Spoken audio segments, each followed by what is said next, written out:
We take an apical bud, introduce that, we sterilize it, put it into the agar material that makes it replicate. Stage 2 is the division stage where we make lots of the little babies. And stage 3 is the rooting stage. We have several hundred formulations, and not every heuchera will tolerate the same formulation. We're vertically integrated, so we breed the plant, we put it in TC, we trial it, we photograph it for the catalogs, we produce our own catalogs. And these lovely ladies stand here and transplant the stage 3 material into these liners.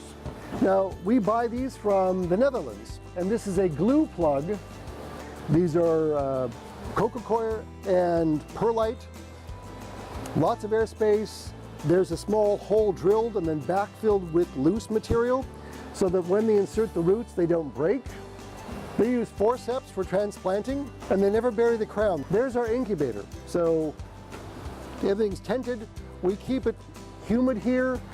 In the summertime, we have very dry summers, 0 rain, and no humidity.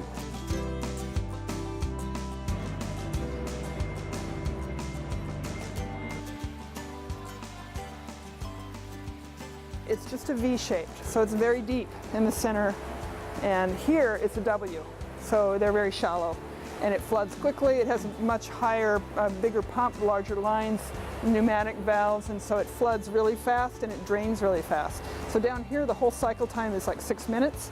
Up there it's 40 minutes. Most of our workers are Hispanic. I can get a little bit, but to go tell them flag rojo, and they'll go, oh, rojo, see. So we'll just move that. It's just that's a simple marker. And this is this just-in-time inventory. We spend about 10,000 hours a year taking this tray off this rack, laying it down, and then picking it back up to run through the machine.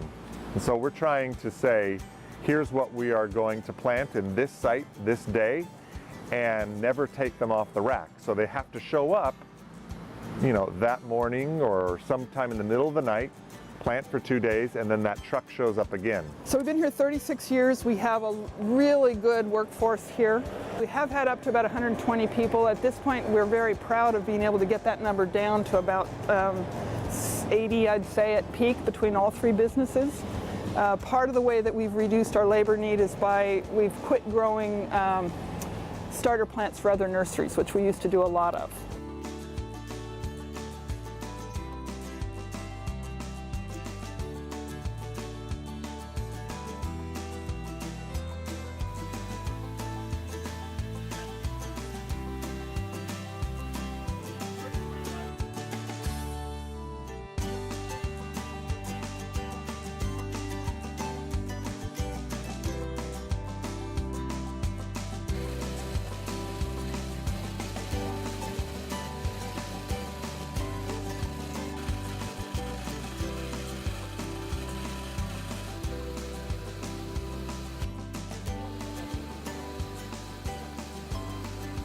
I think our longest crop is 8 weeks, and that's the finished side. The plugs, everything's 8 weeks or less. And we clean a lot.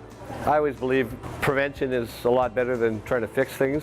We use hydrated lime to try and stop bugs from pupating in the soil. We pressure wash every square inch of everywhere, and then we have a few different things we do to treat the, you know, Kempercide and bleach.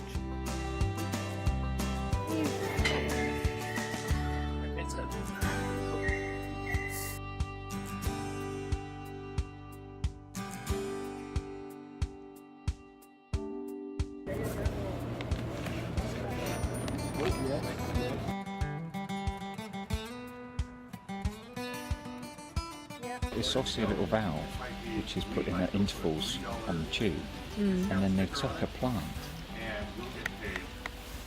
where each valve is. So you've got a valve there on top of the pot, so it's spaced evenly along the tube. It's very clever. About 45% peat and 10% pine chips, and the rest of it is a cocoa blend. So between a fine cocoa peat and a little bit of cocoa chunk. We can change the spectrum on these. So if I want that bay to be all red and this one all blue, I can do that. These aren't flood floors, it's just for drainage, but we recycle all the water. So it gets sent back, filtered, cleaned, sanitized, and then we reuse it. So It's a wood fibre based hanging basket. Apparently there's also a lot of petroleum, a lot of glue in there. Looking at it, it looks like a jiffy pop. It looks like it would break down. Apparently these have been grown on a flood floor, and that's still pretty solid.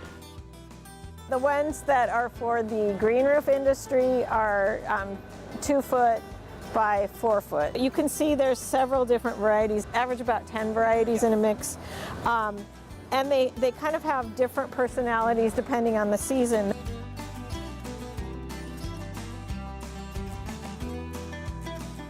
So I think from a researcher's point of view, coming on a trip like this, one of the main important things really is being with the growers, listening to the conversations going on and seeing problems or things on nurseries that are particularly relevant to the growers back home. Oh, what's really fascinating is like the whole breeding concept, where people get their breeding ideas from and how they follow it through to the kind of final product, and also how the product actually goes out to the world.